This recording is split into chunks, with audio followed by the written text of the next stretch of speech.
Live from Moscow, hello and welcome to the program.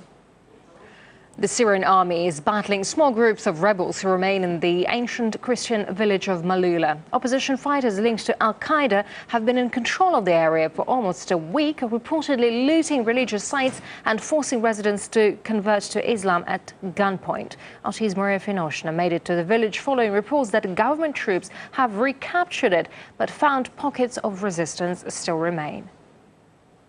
So we are right now in the center of Malula village. Everywhere we can see signs of recent battle. We hear shelling, but we were told that this is the Syrian army. The mood is cheerful. Soldiers are smiling and relieved. The jihadists have been booted out. Some of them were killed, some of them escaped. Locals joined the army to defend their native town. The soldiers in light-colored uniforms are the so-called national defense. The terrain here is very difficult with mountains and caves, but we know the area better, so we are carrying on with the operation. We come across one grocery shop owner who we filmed back in 2012. Then he told us that the armed rebels hasn't come to their village. And why would they? This time he's armed with a gun among Syrian soldiers, and he has some questions again. Syria is a land of history and of love. They sent terrorists here from all corners of the world to kill Syrians and each other. Why? I ask the world, why? If a European citizen is so much as slapped across the face, there'd be a scandal. While in Syria, how many victims? How many hundreds of thousands have been slaughtered? When will it stop?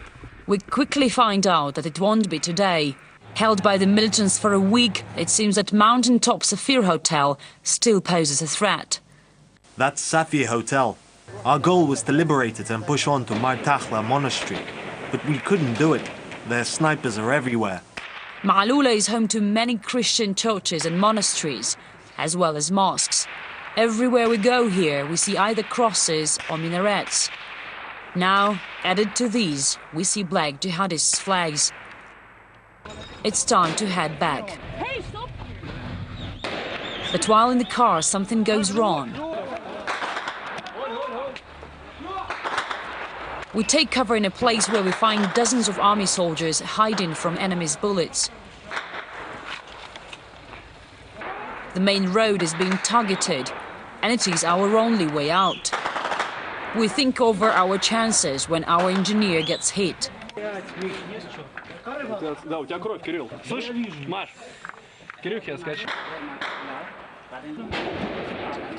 Thankfully, it's not serious. But it becomes clear we can't wait a minute more.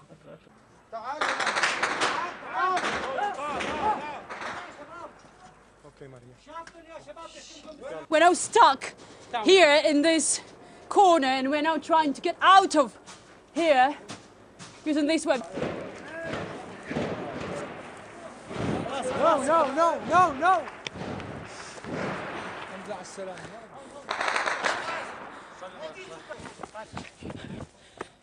No. If happen anything, don't back. Go. Okay, clear. Yalla.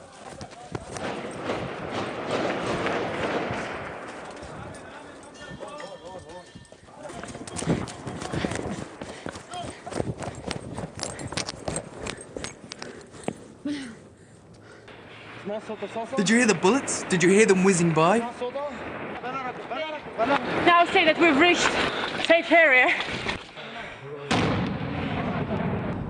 They are firing from behind this building, and we were told that this is the Syrian army again. Let's hope it is true. So you guys stay. And we leave, while governmental forces continue their offensive on Malula village, which, despite the claims, remains under siege. Maria Finoshna, RT, reporting from Syria. Meanwhile, the Russian president has expressed concern over the growing number of Islamists within the Syrian opposition, warning that foreign mercenaries could eventually take the fight back to their own countries. Vladimir Putin addressed the situation in Syria in an article for the New York Times, where he explained why he believes the use of force will only make matters worse. RT's Sean Thomas has the details. A strong and hopeful article in the New York Times called a plea for caution from Russia. In this, Vladimir Putin directly addressed the U.S. people in what he calls a time of insufficient communication between societies. He talked about the need for the UN and providing international stability, and talked about a U.S. strike, saying that it would put innocent lives at stake, spread the conflict, derail peace efforts between Israel and Palestine, also hamper discussions on Iran's nuclear problem, and promote terrorism, destabilizing the region as a whole. He also talked about unilateral action from the United States under the UN Charter would be seen as an act of aggression. Here's what he had to say about working within the limits of international law. If you cannot count on international law, then you must find other ways to ensure your security. Thus, a growing number of countries seek to acquire weapons of mass destruction. This is logical. If you have the bomb, no one will touch you. We're left with talk of the need to strengthen non-proliferation, when in reality, this is being eroded. President Vladimir Putin also wrote about this idea of military intervention culture in the United States, saying that is alarming, and asked the question, why would the U.S. want to repeat the mistakes of the past, invoking the memory of Iraq and Afghanistan, a conflict which is still ongoing. Now, he also talked about the need to consider the UN investigation, which we have not heard the results from yet, saying there are indications that it was the rebels who could have used the chemical weapons. Here's what he had to say. No one doubts that poison gas was used in Syria, but there is every reason to believe it was used not by the Syrian army, but by opposition forces to provoke intervention by their powerful foreign patrons who would be siding with the fundamentalists. Reports that militants are preparing another attack, this time against Israel, cannot be ignored. We've been reporting on it here on RT, that an attack on Israel from the rebels could happen, something that they feel would be a strong provocation to Israel. Now, the one thing that is very interesting, President Putin quoted Obama on this idea of American exceptionalism. It is extremely dangerous to encourage people to see themselves as exceptional, whatever the motivation. We are all different. But when we ask for the Lord's blessings, we must not forget that God created us equal. Overall, Putin said that he was hopeful with his relation with Obama, saying that it is marked with growing trust, and he's now pushing for diplomatic ties. And Syria agreeing to give up its chemical weapons did not come as a result of the U.S. threatening a military strike. President Assad has told a Russian TV channel. More details of that interview at our website, rt.com. Russia and the U.S. are trying to reach consensus on a UN Security Council resolution which will see Moscow's plan to rid Syria of chemical weapons implemented. Foreign Minister Sergei Lavrov is meeting the U.S. Secretary of State John Kerry later on Thursday in Geneva. RT's Polly Boyka reports. Moscow has reportedly handed Washington a proposal already that they're set to mull over later on today. Now, thanks to leaks in the Russian media, we've got some details of that proposal. It's reportedly set out in several stages. The first stage is going to involve Syria signing up to the Chemical Weapons Convention. Thereafter, Damascus will have to declare all of its chemical weapons storage and production facilities. After that, they're going to have to let chemical weapons inspectors into the country. And finally, they will have to decide together on how to destroy that stockpile of chemical weapons. Now, we know that the Russian and the US delegations here are going to be accompanied by technical experts and by scientists who are going to be advising both sides on how to implement any plan that they come up with here. here. We know that the US President Barack Obama, he's faced mounting criticism and opposition to his proposed military strike against Syria. So a lot of analysts saying that this diplomatic path that really came out almost accidentally through a throwaway comment that John Kerry made on Monday, that it presents a sort of diplomatic escape hatch for the US president to ultimately save face and potentially save himself the embarrassment of a defeat in Congress over the issue. Moscow says that any proposal should mean that US military strikes are off the table. Now, in fact, Russia's already rejected a French draft to the UN Security Council that involved a wording that threatened military action against Syria and that blamed the chemical attack on the 21st of August on Damascus. So we're watching whether or not these differences can be reconciled here in Geneva, but at the same time we know that the CIA has started to provide Syrian rebels with weapons. So on the one hand we've got talk of peace, on the other hand there's a bit of a discrepancy in terms of action. But as I said earlier, because of the situation that President Obama is in back home, it looks like there is a political will to thrash out an agreement, to present it to the international community and to ultimately save face over the issue of Syria. And while embraced around the world, Russia's initiative to place chemical stockpiles under international control is not welcomed by Syria's opposition. One of its main factions, the Free Syrian Army, has categorically rejected the plan, and even the removal of weapons does not mean they cannot be produced again. One chemistry professor told my colleague Bill Dodd that under certain conditions, practically anyone can make them, including rebels.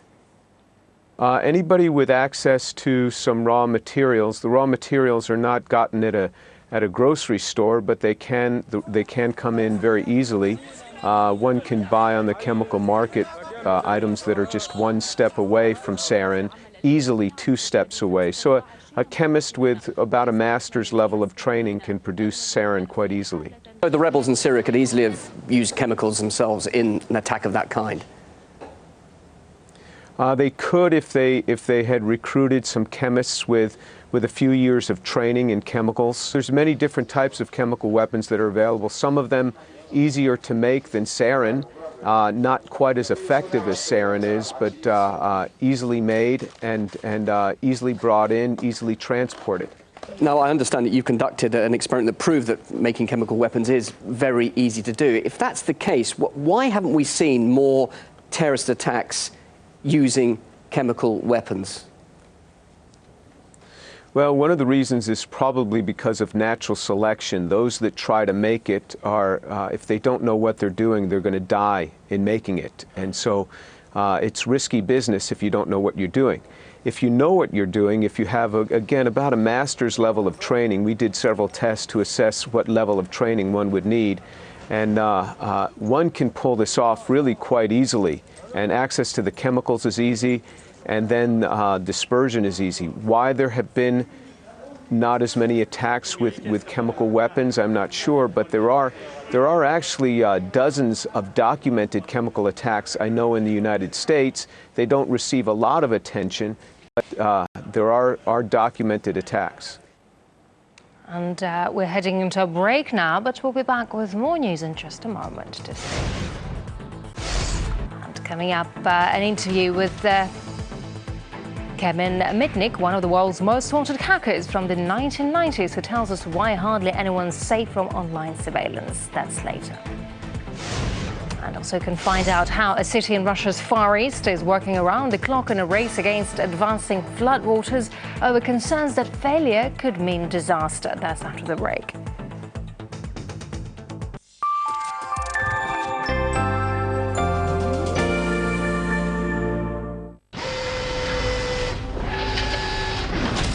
Welcome to the future. Science, technology, innovation, all the latest developments from around Russia.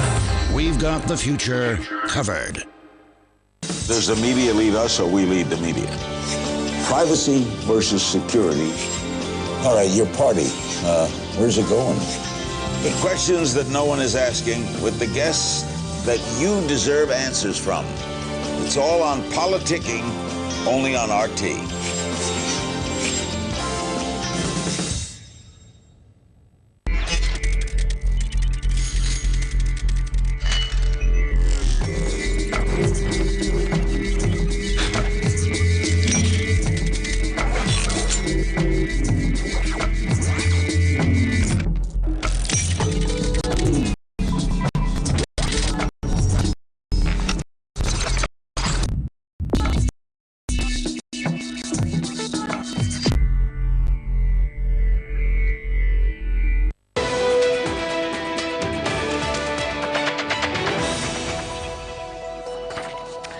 again, this is RT. Welcome back. Yahoo's CEO says internet companies are being put under serious pressure by the US government not to talk about what information intelligence agencies are requesting. And she said even talking about the PRISM spy program could see her up on charges of treason.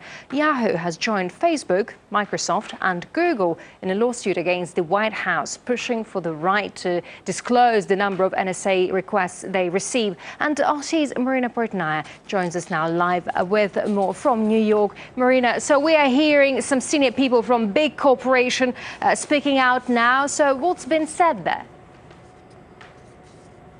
Well, Yahoo and Facebook are among the big internet companies that have and continue to face mounting criticism for violating users' privacy by complying